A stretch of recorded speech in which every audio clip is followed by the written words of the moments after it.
আসসালামু আলাইকুম প্রিয় দর্শক।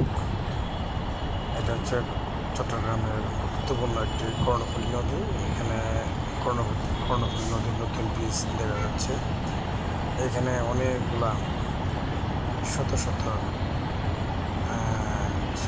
ছোট বড় স্টিমার জাহাজগুলা নোঙর করে রাখা হয়েছে।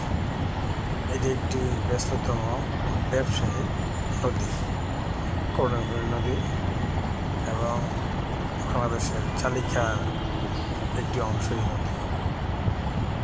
সবাই সাবস্ক্রিপশন ফলো দিয়ে পাশে থাকবেন। সবাইকে অসংখ্য ধন্যবাদ। আসসালামু আলাইকুম।